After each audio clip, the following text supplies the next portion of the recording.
दोस्तों important question है, सरकारें अधिक विदेशी निवेश आकर्षित करने का प्रयास क्यों करती है। मतलब ये बोल रहा है कि सरकार जो है, गवर्नमेंट है, ये विदेश निवेश मतलब विदेशी निवेश को आकर्षित करने का प्रयास क्यों करती है, क्यों ट्राई करती है कि विदेशी लोग इंडिया में अपना पैसा इन्वेस्ट करें। ठीक है, निवेश आकर्षित करती है मतलब यही है कि विदेशी जो है कंपनी वो भारत में आकर वो क्या करे, पैसा इन्वेस्ट करे।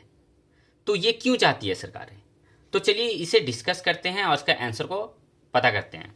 तो देखिए यहाँ क्वेश्चन का आंसर बोला जा रहा है, सरकारें निम्नलिखित कारणों से अधिक विदेशी निवेश आकर्षित करने का प्रयास करती है। किन किन कारणों से विदेशी निवेश को आकर्षित करने का प्रयास करती है।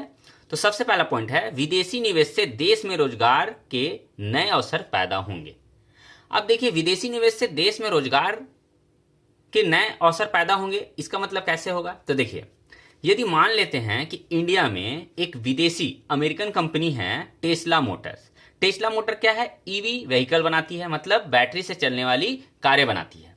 अब वो मान लेते हैं कि अमेरिका से वो इंडिया में एक किसी भी स्थान पर वो अपना कंपनी को बनाती है, ठीक है, बैठाती है। अब वो कंपनी जब बैठाएगी तो बहुत सारा पैसा लगता है किसी कंपनी को बैठाने के लिए। तो क्या होगा, वो विदेश से बहुत सारा पैसा को लेकर आकर यहाँ क्या करेगी, जमीन लेगी लीज पर, यहाँ पे कंपनी बैठाएगी। ठीक है, तो यहाँ पे वो पैसा लेके आएगी। अब दूसरा पॉइंट ये है कि देखिए, जब वो विदेश से जब कंपनी यहाँ पे आएगी, उसका ब्रांच खुलेगा, तो अमेरिका कंपनी है तो वो अधिक से अधिक क्या करेगी, अपना मेन जो इंजीनियर है या फिर कोई भी वर्कर है, अधिक से अधिक 100 या 200 वर्कर को लेके आ सकती है। और कंपनी तो 200 मजदूर से तो चलेगी नहीं, उसे बहुत सारी कंपनी की मजदूर की आवश्यकता होगी।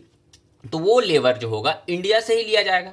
अब इंडिया से मतलब भारत के ही मजदूर उस कंपनी में काम करेगी, तो इससे क्या होगा कि इंडिया में क्या होगा, रोजगार बढ़ेगा, मतलब इंडिया के लोग उसमें काम करेंगे, कमाएंगे, पैसे कमाएंगे। ठीक है, अब दूसरा पॉइंट देखिए, यदि वो कंपनी आगे चलकर ग्रो करती है, बढ़ती है, वृद्धि होती है उस कंपनी का, तो उस कंपनी का कैपिटल बढ़ता है, मतलब उसका जो पैसा है बढ़ता है, तो अब क्या करेगी इंडियन गवर्नमेंट, उस पर टैक्स लगाएगी।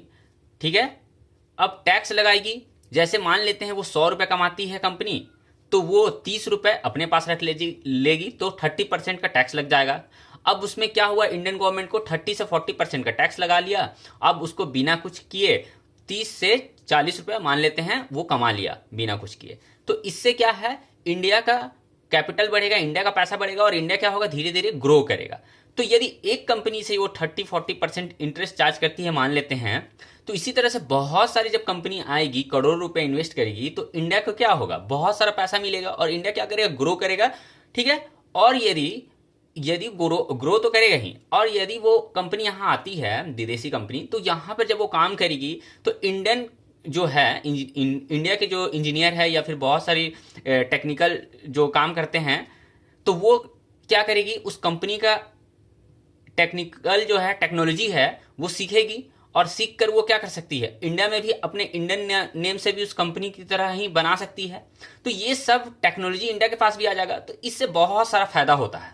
तो उसी तरह इस क्वेश्चन में भी बहुत सारे पॉइंट दिए गए हैं, तो चलिए उन्हें डिस्कस करते हैं। तो पहला पॉइंट तो समझ आ गया कि विदेशी निवेश से देश में रोजगार के नए अवसर पैदा होंगे, मतलब मजदूर इंडिया के ही होगा और काम करेगा उस पर, तो पैसा कमाएगा। आगे क्या है पॉइंट, इससे उत्पादन में न केवल वित्त बल्कि प्रबंधकीय एवं तकनीकी विशेषज्ञ तथा नई प्रौद्योगिकी भी प्राप्त होगी। वही बताएं, टेक्नोलॉजी इंडिया को भी मिल जाएगा कि वो कैसे ईवी काम, मतलब ईवी कंपनी जो है ईवी कार बनाती है, किस तरह से कार बनाती है, क्या बैटरी लगता है। ठीक है, तो वो सभी जानकारी इंडिया को भी मिल जाएगा। आगे है, यह स्थानीय कंपनियों को परिवहन एवं प्रशिक्षण एजेंटों जैसे सहायक सेवाओं में अधिक निवेश के लिए प्रोत्साहित करती है। साथ ही यह विदेशी कंपनियों के साथ सहयोग को भी प्रेरित करती है। क्लियर है, एक कंपनी आएगी तो दूसरी कंपनी भी देखेगी तो वो भी आ सकती है, तो ये सभी प्रेरित करता है। आगे है, विदेशी निवेश से प्राप्त लाभों का एक भाग सामान्य संबंधित उद्योगों के विस्तार एवं आधुनिकीकरण में निवेश किया जाता है।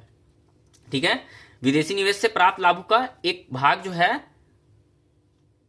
एक भाग जो प्रॉफिट होगा उससे संबंधित उद्योगों से विस्तार एवं आधुनिकीकरण में निवेश किया जाता है। मतलब कि एक कंपनी से इंडिया जो है, एक कंपनी जो बैठा है विदेशी कंपनी, उससे जो प्रॉफिट करेगा उसका कुछ हिस्सा क्या करेगा, वैसा ही सेम कंपनी या उसी तरह कंपनी में इंडियन कंपनी में क्या करेगा, उसे प्रोत्साहित करेगा कि तुम भी इस तरह का कंपनी को बनाओ और बढ़ो। ठीक है, ये पॉइंट है। आगे है विदेशी निवेश से प्राप्त सामाजिक प्रतिफल उनसे प्राप्त निजी प्रतिफलों की अपेक्षा अधिक होते हैं। ठीक है, विदेशी निवेश से प्राप्त जो सामाजिक प्रतिफल होते हैं उनसे प्राप्त निजी प्रतिफलों की अपेक्षा अधिक होती है। मतलब विदेशी कंपनी से अपेक्षा ज्यादा होती है कि वो अच्छा करे, ठीक है, और अच्छा प्रॉफिट कमाए, ये सब बात है।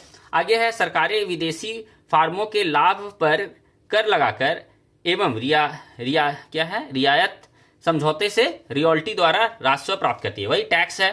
ठीक है, और इसी तरह से बहुत सारे चार्जेस लगाती है और इंडिया को या जिस देश में वो कंपनी बैठी है उस देश को क्या होता है, बहुत सारा प्रॉफिट होता है। तो हो आपको ये वीडियो बहुत ही अच्छा समझ आएगा ये क्वेश्चन। तो मिलते हैं इसी तरह के नेक्स्ट इंपॉर्टेंट क्वेश्चन के साथ। और प्लीज़ यदि आपको समझ आया तो एक लाइक जरूर करें और कमेंट में बताएं आपको किस तरह से क्वेश्चन और सीखना है। मिलते हैं नेक्स्ट इसी तरह के वीडियो में। थैंक्स फॉर वॉचिंग दोस्तों।